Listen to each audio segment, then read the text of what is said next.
Good evening, everyone. Due to the time constraints and all that I really want to cover, I'm going to read what I prepared so I don't forget anything. And in the very end, I'm going to ask everyone for something very important. So let me begin by saying that there's good news and bad news. The good news is that the Daniel Street Civic in Lindenhurst in Suffolk County has joined Cures. So we have now expanded our coalition. The bad news is that we know why the open rail cars at Fresh Pond Terminal Yard stinks. One World Recycling in Lindenhurst has been commingling putrescible commercial waste with C&D residuals and shipping it in open rail cars through our neighborhoods. C&D residuals are the garbage that is left after all the recycling material is taken out. Back in 2008, this company was given a permit to do this by the New York State Department of Environmental Conservation. One World would load rail cars with the commercial waste and on top, load it with the residuals. Vinnie Arcuri, Assemblyman Mike Miller, complained to New York and Atlantic Railways.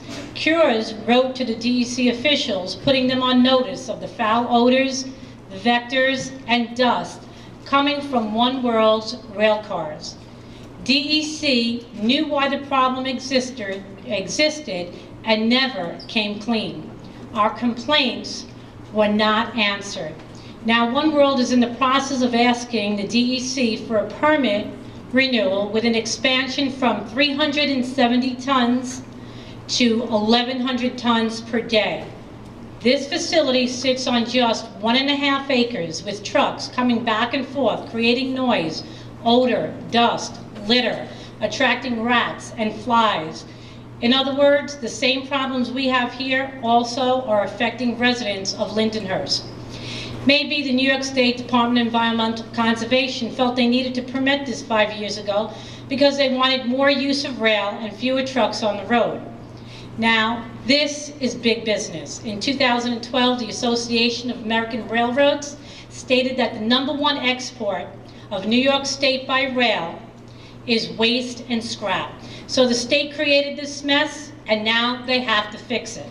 How does the state agency have jurisdiction to address odor, litter, dust, vectors at the trash transfer station where these conditions exist, and then say it's not a problem for CB5 when it gets put into open rail cars and shipped to CB5 without proper containerization? It is unconscionable that any agency whose vision is to protect environmental conditions for people has so far washed their hands of the problem.